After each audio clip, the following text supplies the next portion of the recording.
Starting off at number 10 now, we have the Fireflies. In February 1962, John Glenn noticed something strange outside the window while aboard the Friendship 7 spacecraft. He noticed strange glowing particles floating in space nearby that looked like fireflies. He radioed down to Mission Control saying, "This is Friendship 7. I'll try to describe what I'm in here. I'm in a big mass of some very small particles that are brilliantly lit up like they're luminescent. I never saw anything like it. They're round a little, they're coming by the capsule and they look like little stars. A whole shower of them coming by. They swirl around the capsule and go in front of the window and they're all brilliantly lighted. They probably average maybe 7 or 8 feet apart, but I can see them all down below me also." John then went on to say that they were moving very slowly and almost seemed to be matching his current speed. After a thorough investigation, NASA scientists deduced that the lights were probably frost flakes that were being lit up as they fell away from the craft. They admitted that that does kind of make them look like fireflies.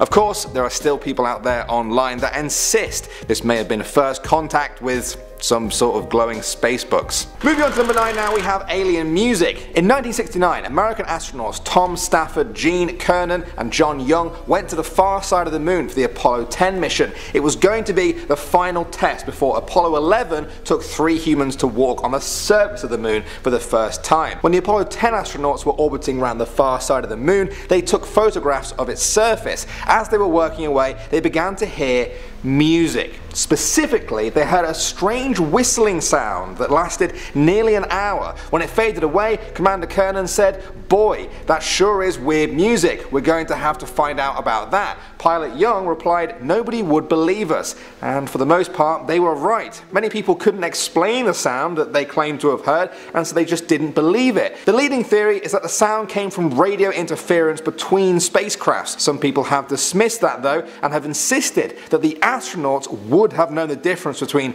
radio interference and their spacey music. Coming in at number 8 now, we have snakes in space. In 1994, Dr. Story Musgrave did an interview where he described his career as an astronaut, and one particular time which shook him to that day. He said, "On 2 of my missions, I still don't have an answer. I have seen a snake out there, 6, 7, 8 feet long. It is rubbery because it has internal waves in it, and it follows you for a rather long period of time. The more you fly in space, the more you see an incredible amount of things out there, and that sort of thing brings to you really a certainty that other living creatures are out there." Now usually an account like this might be dismissed, but Musgrave is a doctor, he has 6 academic degrees, is a trained mathematician, he was in the Marine Corps and was a NASA astronaut. He seems like a credible witness. He believes that there are advanced creatures existing in space itself, and that he has even tried to communicate with them in the hopes that they come down and get him.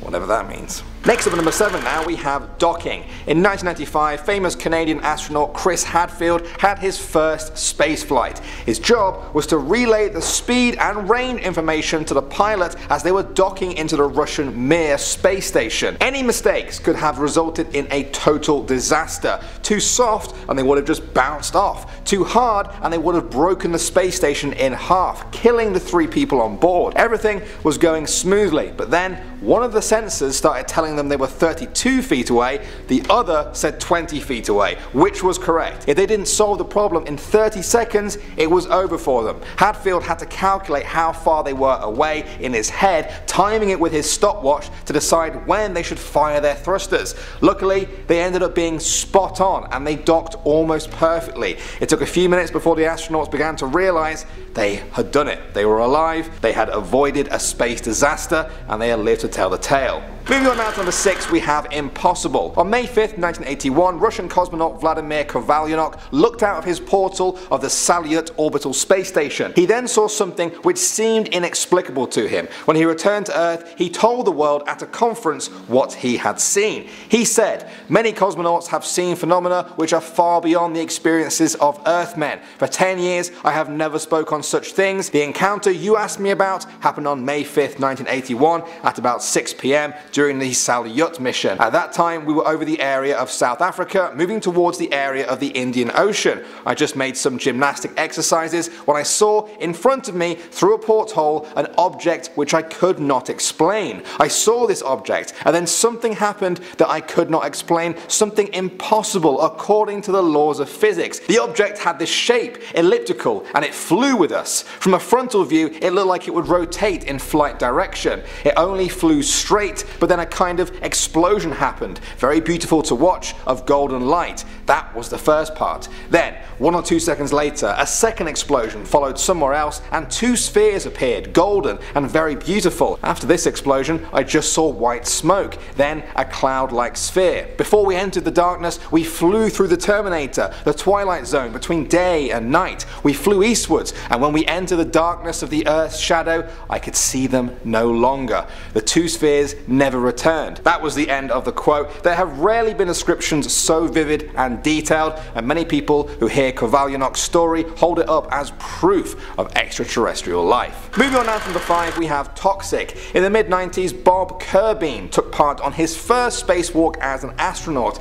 Unfortunately, disaster struck when a connector to a hose began to leak on the outside, spraying toxic ammonia all over him. He couldn't get back inside the space station covered in that stuff. He managed to stay calm and he fixed the leak, but he was still contaminated. He came up with a plan. Ammonia has a low boiling point, and so Bob decided to literally bake himself in the sunlight of space for an extra 30 minutes in order to vaporize the ammonia off him. He had to just sit out there in space, hoping that he got all the ammonia off and that he didn't poison the crew and himself when he got back into the station. It was a success. His plan worked, but it was one of the most surreal and scary moments an astronaut could ever experience. Next up at number 4 now, we have the lights. In 2005, astronaut Leroy Chiao was commander on the International Space Station for over 6 months. He was once doing a spacewalk to repair some antennas when something caught his eye.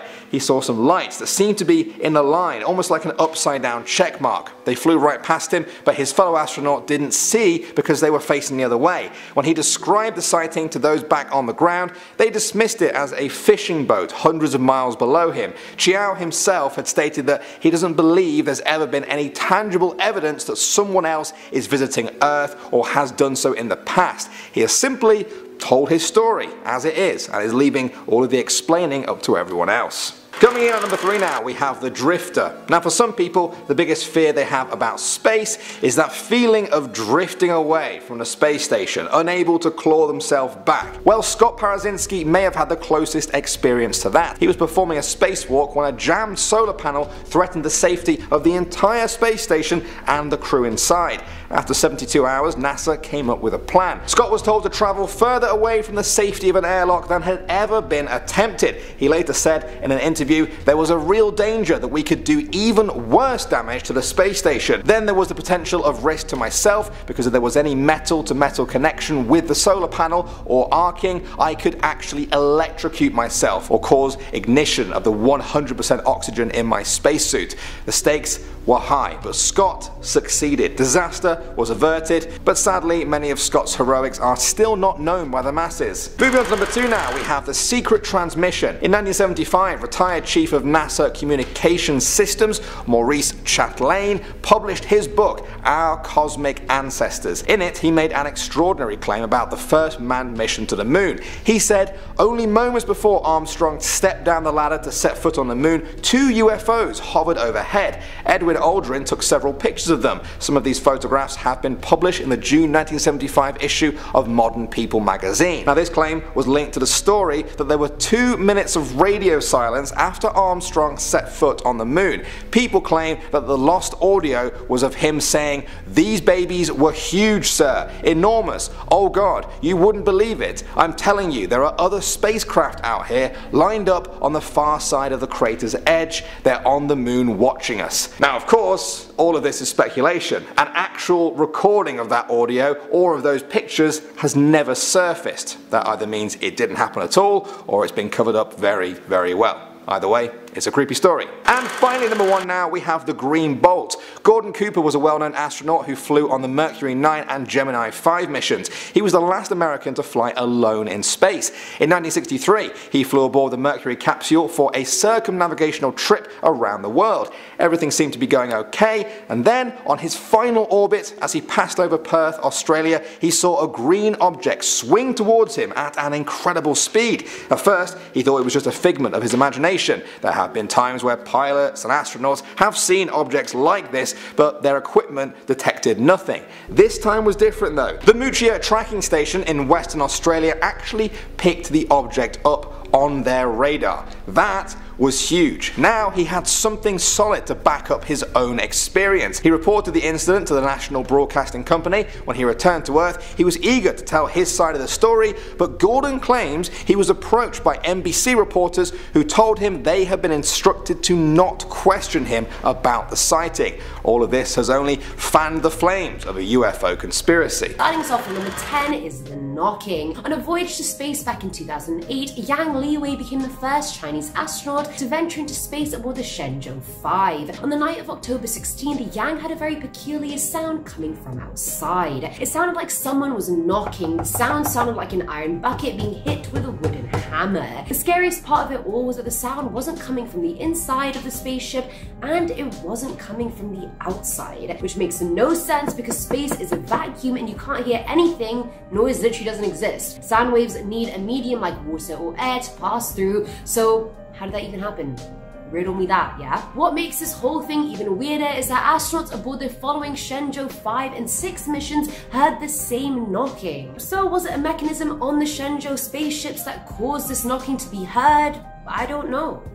I ain't a damn astronaut. Next up at number 9 now, we have The Glass Dome. Richard Hoagland is an author who wrote a conspiracy theory book about the Apollo missions called Dark Mission. Now in it, he claims that ancient builders constructed enormous domes enclosing huge areas of the moon's surface. They would have had water and air inside them at one point. He claims there are actually hidden lunar cities that appear blurred and distorted because they're being viewed through this glass. Of course, the next question is, where is he getting all this from? Well, he points out that Apollo 12 astronaut Alan Bean said that on that mission, space seen from the lunar surface was black but shiny as if it was being viewed through glass. Of course, Hoagland used this as proof of his glass dome theory, saying space should be velvet black, it should be inky black, it should be infinity, unending, deep, endless black, it shouldn't be shiny. This is something that Alan Bean has denied and does not claim himself, but the story has gained traction among some conspiracy theory groups. Moving on to number 8 now, we have Musa Manarov. That's the name of this former cosmonaut who is known for spending 541 consecutive days in space.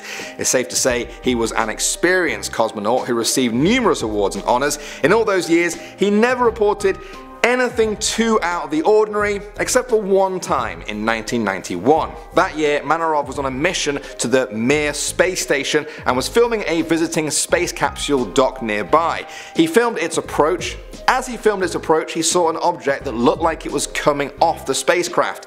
Here's some of that footage so you can see for yourself. And this by Musa Manarov is the best known one from Russia, I believe. Okay, I think we can immediately, being out in space here, dismiss the possibility that this is space is a rock. Now whatever that was, it freaked him out and he became convinced he had seen something unusual. He said he knew there was nothing that could come loose at that point during the docking procedure. As he continued to watch the object, it floated downwards and away from the capsule. When this footage began to be shared around the world, some people claimed it was nothing more than space junk, but Manarov said he knows what he saw up there and it was definitely not space junk. Next up at number 7 now guys, we have the dots. In March 2017, UFO hunters claimed they had found proof of aliens in NASA's own footage. The video in question shows astronaut Samantha Cristoforetti demonstrating how to operate window shutters on the ISS. Now as she talks to the camera in the video, we see several white objects coming into view. The UFO community quickly jumped on this and referred to it as the smoking gun. There was no denying a big alien cover-up now. Of course, there's always two sides to the story though. Scott Brando is a man who forensically examines alleged UFO pictures and videos. He gave this video the same treatment and concluded that the lights were either lens reflections or ice particles. Not quite as exciting, but maybe that's the truth. Moving on to number 6 now, we have the organic being. In August 2018, former NASA astronaut Leland Melvin tweeted out that he saw something curved and organic looking floating outside of his craft while aboard the space shuttle Atlantis. Naturally, the first thing he did was tell NASA about it, but they said what he was seeing was not extraterrestrial, but just a piece of ice. Now, when he shared this story on Twitter, the Twitter account for UFO Sightings Daily asked him if he thought that NASA was lying about that. They believe that his opinion of something looking organic is much more reliable than the opinion of someone on the ground over 400 miles away. Melvin replied that he didn't think so, but you never know. Now, some people even thought that Melvin might have made the whole thing up just to, I don't know, entertain people. All of this has left many questions about his story. Ice or organic being? Only Melvin really knows. Moving on to number 5 now, we have the wolves. This is an incredible story, honestly. It's a terrifying account from Russian cosmonaut Alexei Leonov. Now, in 1965, he famously performed the first spacewalk ever. It was a success, but it was very nearly a disaster. During the walk, he experienced both air leaks in his suit and material unexpectedly stiffening. This meant he was almost unable to cram himself back inside the capsule. He actually had to lower his own suit pressure and risk getting the bends when he was inside. If that wasn't bad enough, his craft went off course during re-entry and landed in the Ural Mountains, where he and his commander were forced to wait for rescue as howling wolves began to encircle them. How crazy is that? Next time you guys think you've had a bad day, just spare a thought for Alexei Leonov. Alright, at the number 4 spot now guys, we have the cryptic message. In 2016, NASA astronaut Scott Kelly gave an interview that conspiracy theorists say contained cryptic messages about seeing aliens in space. In the video, he talked about his 340 days on the International Space Station, and then people say he slipped up and mentioned a cover-up by NASA and the US government. Kelly was asked about his body's response to being in space for so long. He said, and I quote, "Adjusting to space is easier than adjusting to Earth for me. I don't think I ever felt completely normal up there. I think coming back to gravity is harder than leaving gravity, so maybe the aliens got it a lot easier than we do." It was that mentioning of the word alien that sent alarm bells ringing among the conspiracy theorists. He also spoke about a virtual reality game that the astronauts play on the space station, which simulated an alien attack on the space station. Once again, conspiracy theorists were asking, why would NASA make such a violent game, especially one with such a terrifying scenario? Once again, this is one of those stories where it's NASA's word against people who just don't seem to trust NASA. What do you guys think though? Moving on to number 3 now, we have the flashing lights. This is a very famous set of stories if you're familiar with the moon landings. During the Apollo missions that took astronauts to the moon for the first time, several astronauts reported seeing strange flashing lights. They claimed that these lights flashed in their eyeballs even when their eyes were closed. On one mission, astronaut Charles Duke wore a helmet, closed his eyes, and he still described the light flashes he was seeing to his team. He said they were clusters of white streaks. They happened at the exact same moment that his helmet recorded cosmic rays passing through his helmet and his head. Coincidence? Well, apparently not. NASA confirmed that the astronauts were actually seeing cosmic rays, something we don't see here on Earth because they're all absorbed by our atmosphere. They're so powerful that you can even see them in space with your eyes closed. That's pretty mental. Moving on to the number 2 spot now, we have the floater. On the morning of August 19th, 2013, NASA astronaut Chris Cassidy noticed something floating outside of the International Space Station. Here's a little clip so you can see for yourself.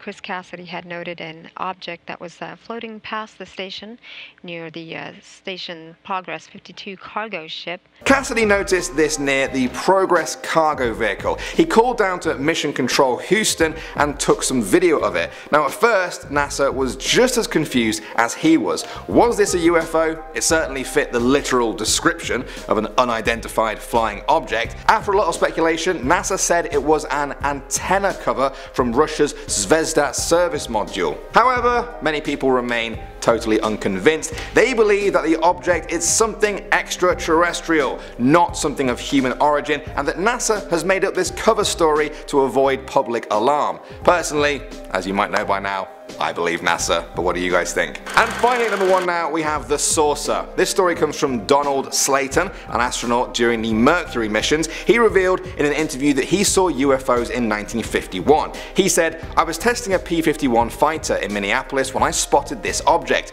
I was at about 10,000 feet on a nice, bright, sunny afternoon. I thought the object was a kite, then I realized that no kite is going to fly that high. As I got closer, it looked like a weather balloon, grey and about 3 feet in diameter, but as soon as I got behind the darn thing, it didn't look like a balloon anymore. It looked like a saucer, a disc. About the same time, I realized that it was suddenly going away from me, and there I was, running at about 300 miles per hour. I tracked it for a little way, and then all of a sudden the damn thing just took off. It pulled about a 45-degree climbing turn and accelerated and just flat disappeared." An interesting story, and it's of particular interest to UFO enthusiasts because neither Slayton or NASA has provided a rational explanation for this very speedy saucer. Starting off number 10 now, we have the knocking. In 2003, Yang Liwei became the first Chinese person in space. It was a historic occasion, but it also became famous for a creepy occurrence.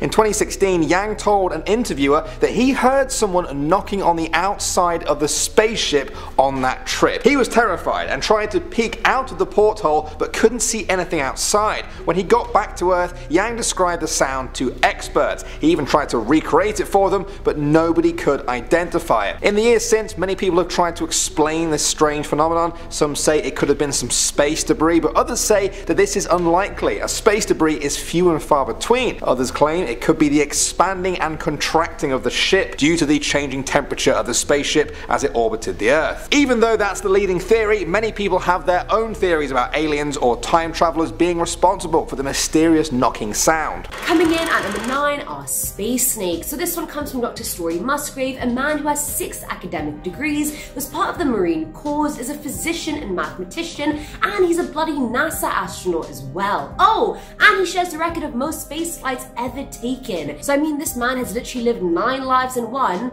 Like, save some jobs for the rest of us, I swear to God. I'm just trying to get by at this point. Either way, a story said on 2 of his missions he saw something out there that he doesn't have an answer to. He saw a snake sort of thing. It was 6 to 8 feet long, it was rubbery, and it had internal waves inside of it. And it sort of just followed him for an extended period of time. He claims that being in space makes you see things you'd never imagine. Well, no shit.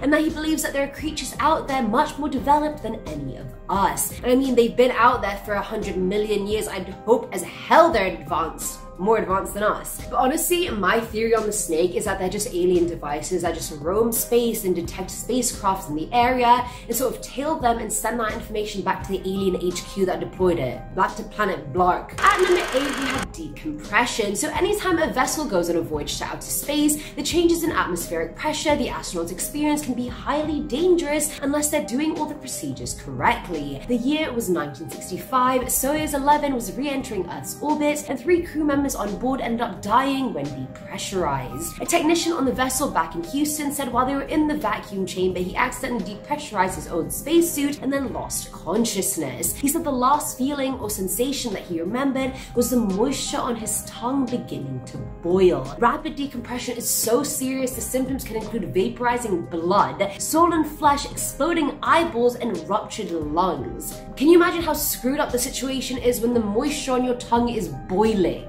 Say less. Also, do you guys like my nail color?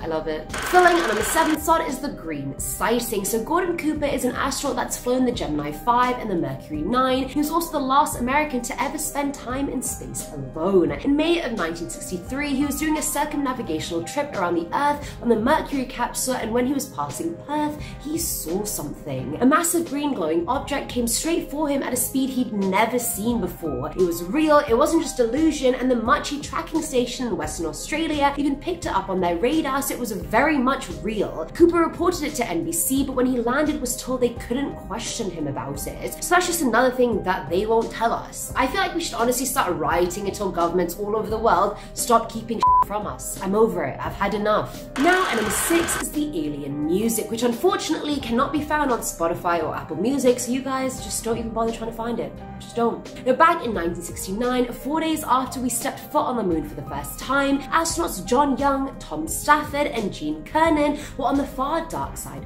of the moon. And as Mufasa said to Simba, we don't go there. Now, the 3 men were just chilling on the moon, taking pictures of the craters and drinking some grape juice, when they started hearing a strange, otherworldly sort of noise inside their headsets. Now, the music continued for a good hour, and none of the men had heard these types of sound before, and knew no one would believe them if they told. They tried to find out where or what the music was, but they simply couldn't. Decades later, the mystery was just never solved, but some claim it was just sound coming from radio interference between spacecrafts, which I get, but how would 3 seasoned astronauts not know what that sounded like? Surely they would have heard that a billion times before as well.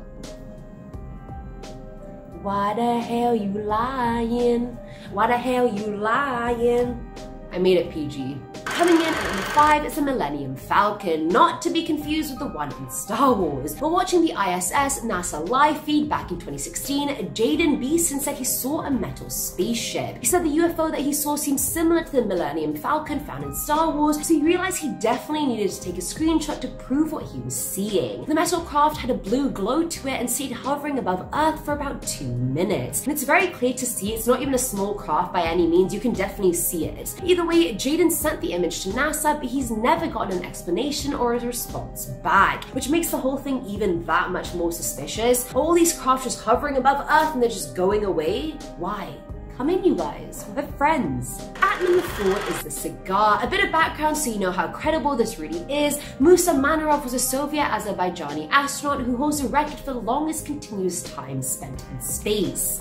That record, 541 days. So he's had a lot of experience being in the Black Abyss and seeing everything. One day in 1991, he was on his way to the Mir space station when something caught his eye. On camera, he caught 2 minutes worth of footage of what appears to be a cigar-shaped UFO. It's just floating, lighting up at certain points, spiraling in every direction, and just actually there. But many say that it's hard to tell whether something is close or far away from you in space since you literally have no frame of reference. So you also can't tell how big or small it is. So this cigar could be bigger than Earth, or it could be smaller than me. We don't even know. Musa vehemently denied it being space junk because he's seen space junk many times and this ain't it. And considering he holds the record, I say we trust the man.